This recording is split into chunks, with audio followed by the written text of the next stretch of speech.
As nossas Bíblias para o estudo desta noite.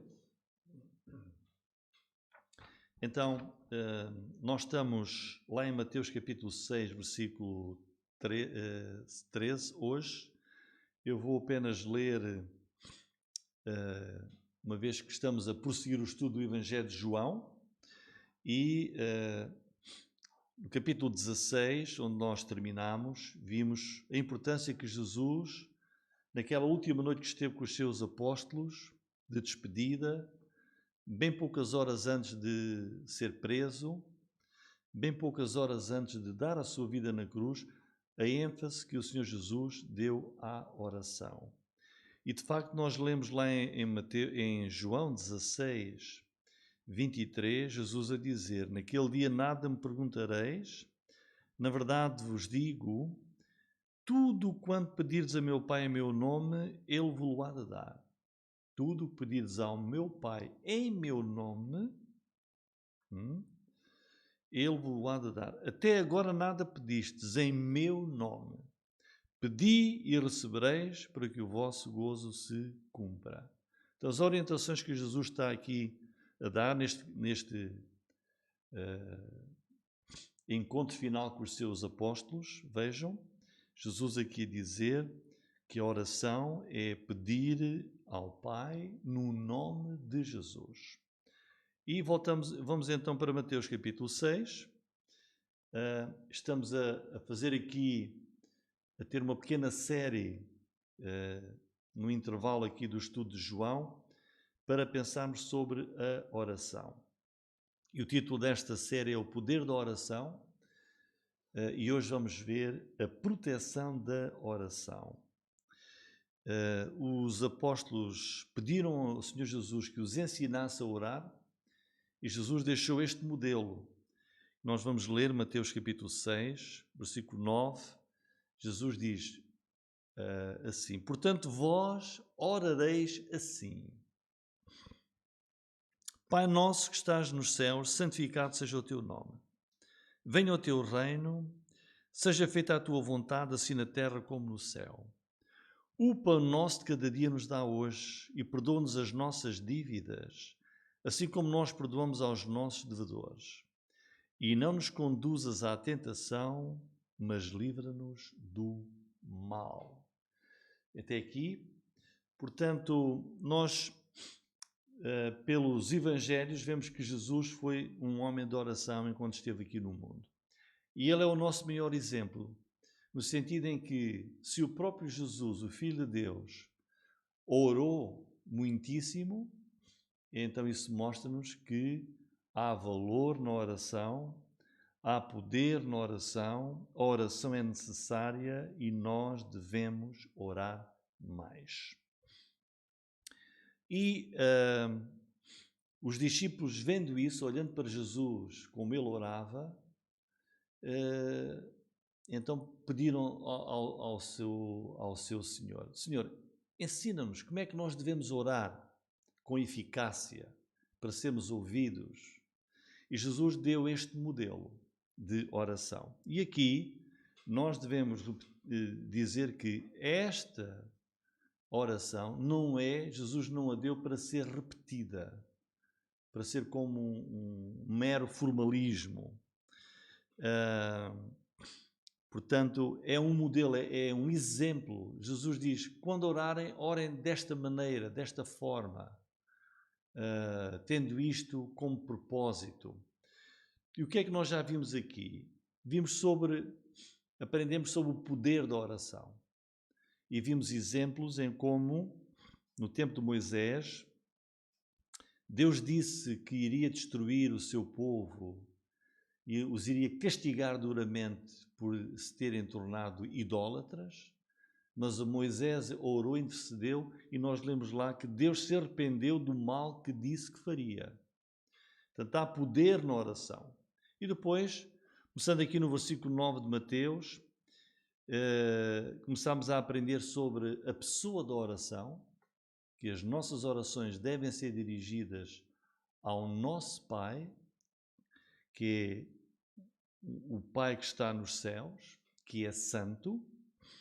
Depois, Jesus ensina-nos aqui que a oração deve ser dirigida ao Pai no nome dele, em nome de Jesus.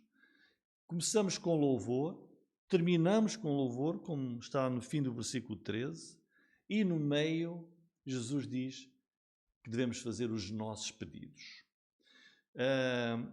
Que pedidos é que devemos e podemos levar à presença do Senhor? Pelas nossas necessidades diárias, a todos os níveis, versículo 11. Versículo 12, necessidade de pedir também a Deus perdão pelos nossos pecados, da mesma forma que nós perdoamos os outros. Portanto, sobre o perdão da oração, e hoje sobre a proteção da oração. Versículo 13. Não nos conduzas à tentação, mas livra-nos do mal. Temos então agora aqui uma petição ao Pai por proteção. Ora, este pedido que Jesus aqui nos deixa mostra-nos como nós, como humanos que somos, nós não temos força suficiente para nós podermos viver uma vida santa aos olhos de Deus. Não temos força suficiente para as adversidades que iremos encontrar a cada passo, se não obtivermos ajuda do alto, ajuda da parte do nosso Pai Celestial. Precisamos, Jesus está aqui a dizer, o quê? Que nós precisamos da proteção do nosso Pai. Tal como lemos no Salmo inicial, Davi estava consciente que precisava da proteção de Deus e orou e Deus protegeu da mão assassina de Saul. Então nós precisamos da proteção de Deus para a totalidade das nossas vidas, para superarmos as tentações, para não cairmos. Ou seja, Jesus está aqui a dizer que nós temos de estar conscientes da nossa fraqueza. Se nós temos que dirigir orações a pedir ao Senhor por esta proteção, significa que estamos conscientes da nossa fraqueza e que precisamos e desejamos a proteção do nosso Pai Celestial para podermos prosseguir vitoriosamente a nossa vida cristã diária, para podermos ser guardados das agressões das trevas diabólicas, como nós iremos ver mais à frente. Ora, este pedido, estas palavras, não nos conduzas à tentação, com facilidade muitos não compreendem e podem até interpretar mal estas palavras. Porque é que nós teríamos que pedir ao Pai para não nos conduzir ou não nos levar à tentação? Pode passar nas mentes de muitos. Porque é que nós temos que pedir ao Pai para Ele não nos levar, não nos conduzir à tentação? Ou seja, pode haver aqui confusão, uma interpretação errada, e então nós precisamos de saber qual é a interpretação, o que é que está por trás, o que é que está no pensamento de Jesus quando Ele nos diz que nós devemos orar assim. Então temos que entender qual é o significado destas palavras. Como é que nós vamos descobrir isso? A melhor forma é comparar estas palavras de Jesus aqui com outras partes da palavra de Deus. É o que nós vamos fazer. Em primeiro lugar, temos esta lição, que é importantíssima e devemos prestar atenção. Deus não nos pode tentar. Então, este pedido que Jesus diz aqui, orem assim, para que o Pai não nos conduza à tentação. Então, aquilo que temos que aprender é: Deus não nos pode tentar. Ou seja, a palavra de Deus ensina que é completamente, é totalmente impossível, está absolutamente fora da natureza de Deus, que Ele nos possa tentar. E nós vemos isso em Tiago 1, 13 a 16. Olhem as palavras. Ninguém, sendo tentado, quando vem a tentação sobre as nossas vidas, diga, de Deus sou tentado. Deus está-me a tentar. Porque Deus não pode ser tentado pelo mal. E a ninguém tenta. Portanto, na natureza de Deus, Deus é absolutamente perfeito, santo, Deus é luz, Deus é justo e diz: Deus não pode ser tentado pelo mal. E não tenta ninguém para o mal. E depois continua. Então, o que é que se passa na nossa vida? Diz, cada um é tentado quando atraído e engodado pela sua própria concupiscência. Depois, havendo a concupiscência, ou seja, a carnalidade que existe em nós, concebido, dá à luz o pecado. E o pecado, sendo consumado, gera a morte. Não erreis, meus amados irmãos. Portanto, Deus não nos pode tentar. Então, o que é que acontece? Nós temos uma natureza humana, caída, somos pecadores e a nossa natureza é inclinada ao pecado. E quando surge um desejo na nossa mente, o inimigo das nossas almas tenta-nos com esse desejo. E se não resistirmos, se não procurarmos ajuda no nosso Deus, então nós podemos cair e podemos pecar, vamos desobedecer ao Senhor se nós não nos socorrermos da força, do poder do nosso Pai Celestial.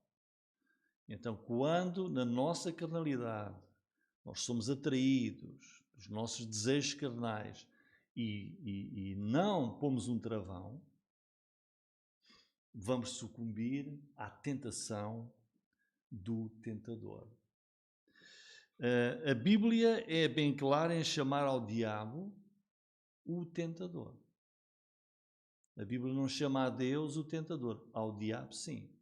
Vejam, por exemplo, eu vou ler Mateus 4:3. Mateus 4 é aquela secção do Evangelho de Mateus que retrata quando Jesus foi enfrentar Satanás na tentação que ele operou sobre Jesus. Vejam o que diz lá. E chegando-se a ele, ou a Jesus, o tentador. E aqui começa depois a descrição do diabo a tentar Jesus. Portanto, o diabo é aqui chamado de quê? De o tentador. É aquele que a principal ação do diabo é a tentação, tentar-nos. Já se nós lermos primeiro aos Tessalonicenses 3:5, diz, portanto, Paulo a escrever para aquela igreja, portanto, não podendo eu também esperar mais, mandei-o, ele lhes mandou Timóteo, saber da vossa fé, temendo que o tentador vos tentasse e o nosso trabalho viesse a ser inútil. Então, o apóstolo Paulo, na sua preocupação pelas igrejas, ele diz, olha, como eu não pude ir aí ter convosco, e não querendo esperar mais, então mandou um cooperador dele. Qual era o receio de Paulo? Mandei-o saber da vossa fé. Paulo queria saber notícias, como é que estava a igreja, a fé da igreja, a fé dos crentes. Temendo que o tentador, Satanás, vos tentasse e o nosso trabalho viesse a ser inútil. Estão a ver? O diabo o que é que faz? Na sua ação, tenta destruir a igreja do Senhor Jesus Cristo. Ele é o tentador. Portanto, a palavra de Deus é bem clara. Satanás tenta-nos. Satanás é o tentador, mas Deus não. Deus não nos pode tentar. Portanto, aquelas palavras de Jesus na oração, para orarmos pedindo não nos conduzas à tentação, não estão a querer dizer que Deus nos pode tentar. Não. Deus não é tentado, nem nos tenta para o mal. Segunda lição, Deus não nos engana também. O diabo se engana-nos, como enganou Eva e Adão. E engana o mundo inteiro. Mas Deus não nos engana.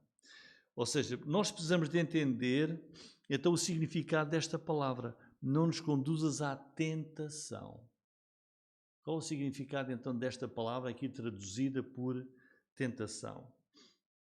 Uma vez mais, Tiago, capítulo 1, versículos 2 e 3, vai ajudar-nos a compreender o que é que quer dizer não nos conduzas à tentação.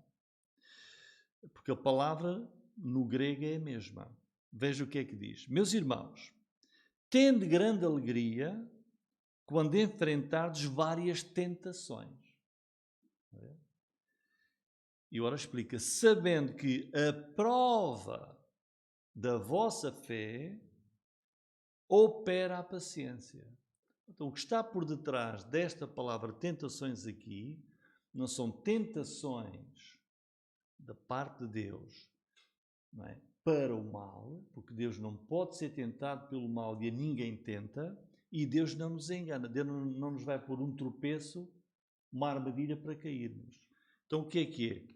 São provas, testes, que isso sim, Deus prova a nossa fé. Então o significado desta palavra é teste. Tentação aqui tem a ideia de uma prova, um teste que Deus põe e pode pôr às nossas vidas. Mas Deus não nos leva às tentações, a tropeços, a armadilhas para nos prejudicar. Não.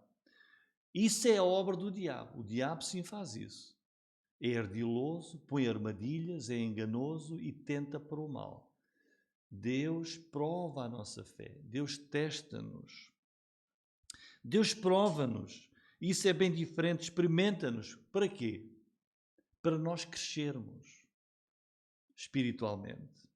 Para nós podermos analisar e compreender qual é a dimensão da nossa fé. Ou seja, são juízos de Deus. Deus julga-nos, pondo-nos estas provas, às vezes na nossa vida, mas com um bom propósito para nós crescermos. Exemplos. Deus pôs Abraão à prova, não foi? Disse, vai lá àquele monte e vai sacrificar o teu único filho. Então, não foi uma tentação, foi uma prova, um teste. E Abraão venceu esse teste. Abraão saiu dali, Abraão nunca iria, se calhar, compreender a dimensão da sua fé se não tivesse esse teste. E Deus mostrou, olha, essa é a dimensão da tua fé. Porque eu pedi-te uma coisa quase impossível e tu foste fazer. E venceu. Deus também permitiu uma prova grande na vida de Jó. E ele também venceu. Ele também venceu. Triunfou. Se nós lermos, por exemplo, Mateus capítulo 4, agora o versículo 1, nós lemos assim, então foi conduzido Jesus pelo Espírito ao deserto para ser tentado pelo diabo. Quer dizer, para ser provado pelo diabo. Então Jesus foi ali colocado à prova e lá estava Satanás com as suas armadilhas, mas foi derrotado por Jesus. Jesus venceu em todas as situações que Satanás lhe colocou. E por que é que era necessária esta prova de Jesus? Era necessária porque Hebreus capítulo 4, versículo 15 explica-nos melhor a razão de Jesus ter sido tentado e ter triunfado. Olha o que é que diz. Onde é que está Jesus agora? Jesus cumpriu o seu ministério, foi à cruz, morreu, ressuscitou e voltou para a glória celestial, onde está sentado à direita do Pai. Então vejam o que diz Hebreus 4,15. Porque não temos um sumo sacerdote que não possa compadecer-se das nossas fraquezas, porém um que, como nós, em tudo foi tentado, mas sem pecado. Então, Jesus é o melhor mediador que nós podemos ter, o melhor advogado que nós podemos ter. Porquê? Porque Jesus, como homem aqui na terra, foi tentado em tudo e venceu.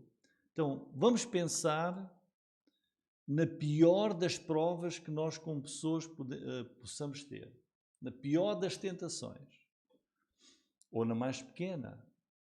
A palavra de Deus diz: Jesus passou por essa tentação, por essa prova. Ou seja, diz aqui, em tudo foi tentado, e por isso nós temos um sumo sacerdote que sabe o que é o nosso dia-a-dia. Sabe o que é viver num mundo caído, num mundo pecaminoso. E por isso, ninguém melhor que Jesus para nos ajudar, porque compreende o que é viver neste mundo. Porque Ele passou exatamente por todas as coisas que nós também passamos. É por isso que nesta oração, aqui, Jesus diz para nós pedirmos ao Pai proteção. Não nos conduzas à tentação. Ou seja, Jesus está a dizer, devemos pedir ao Pai proteção para que Deus nos guarde destas provas, destes testes. Pai, não me deixes passar por testes e provas, liberta-me disso. É esse o pedido que Jesus está aqui a dizer que nós devemos fazer em oração ao nosso Pai. Foi isso mesmo que Jesus fez. Quando ele lá estava no jardim, antes de ser preso, olhem a oração de Jesus. Ele orou dizendo, Pai, se é possível, passe de mim este cálice. Ele pediu ali também,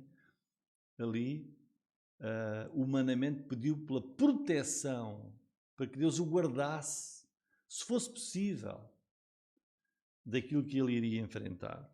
E Jesus está-nos a dizer, orem, peçam ao Pai, para que nas lutas desse mundo espiritual à nossa volta contra nós, e para que Deus nos guarde e nos livre dos testes e das provas. E aqui Jesus ensina-nos também que é possível e que é verdade que Deus irá proteger-nos e, mais do que isso, livrar-nos, porque Ele diz, mas livra-nos do mal.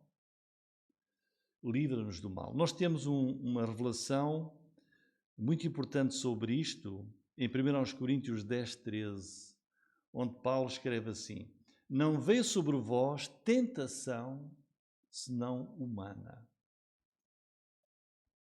Agora vejam, mas fiel é Deus, que não vos deixará tentar acima do que podeis. Antes, com a tentação, dará também o escape para que a possais suportar. Portanto, a resposta do nosso Pai ao nosso pedido de oração, por esta proteção, pode vir ou Deus guardando-nos e isentando-nos verdadeiramente da prova, ou Deus dá-nos um escape, uma saída para essa prova, ou até dá-nos a força para nós podermos superar as provas do nosso dia-a-dia. E nós temos aqui duas grandes promessas. Primeiro, a promessa de que não vamos ter provas, tentações acima das nossas capacidades ou possibilidades pessoais. Deus conhece a estrutura de cada um de nós e não vai permitir que, de acordo com a estrutura, com a capacidade, a possibilidade de cada um, que seja acima daquilo que essa pessoa pode. E em segundo lugar, esta promessa: Deus vai dar um escape, uma saída, uma libertação. Escutem bem também 2 Timóteo 4, 17 e 18. Vejam o que é que diz o apóstolo Paulo. Mas o Senhor assistiu-me e fortaleceu-me. E olhem, fiquei livre da boca do leão. Jesus disse, orem, livra-nos do mal. Paulo disse, fiquei livre da boca do leão. E o Senhor me livrará de toda a má obra, guardar-me-á para o seu reino celestial. Portanto, podemos contar, no meio da nossa vida aqui neste mundo, devemos orar e podemos contar com a ajuda, com a libertação do nosso Deus. Também 2 Pedro 2,9. Olhem o que diz Pedro. Assim sabe o Senhor livrar da tentação os piedosos.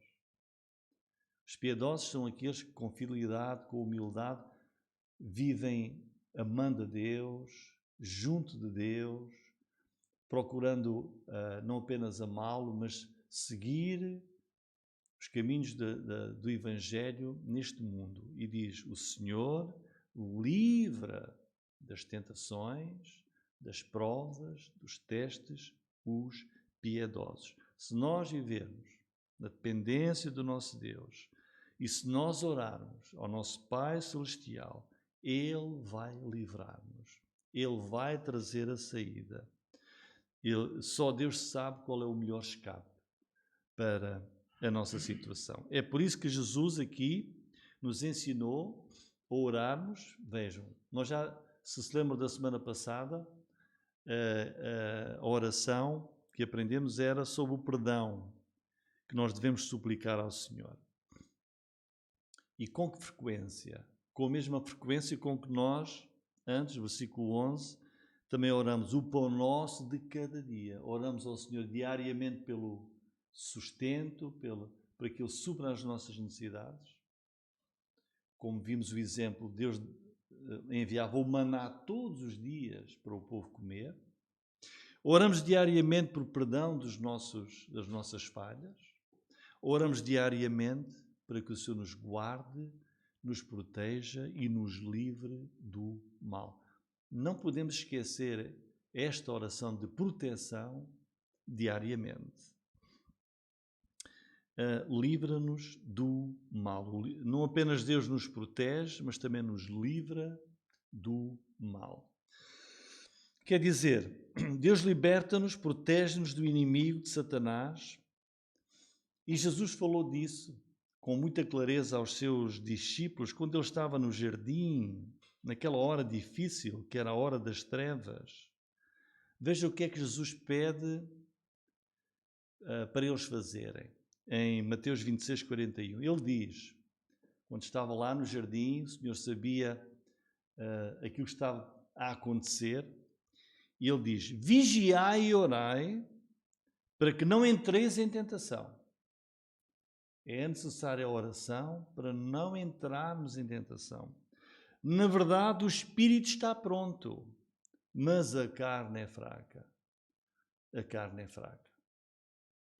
Em João 17,15, Jesus dá o exemplo disto mesmo nesta oração, que iremos ver depois mais à frente no capítulo 17 de João, quando ele ora assim ao Pai, Pai, não peço que os tires do mundo. Ele está a olhar pelos discípulos, a orar pela igreja e diz, Pai, eu não peço que os tires do mundo. Nós temos que viver no mundo, não é?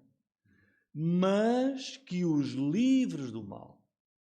Ninguém melhor do que Jesus, ninguém melhor do que Ele conhece o que é o mundo das trevas, o poder diabólico à nossa volta, e por isso Ele diz, temos que orar diariamente por proteção, por livramento ao nosso Pai.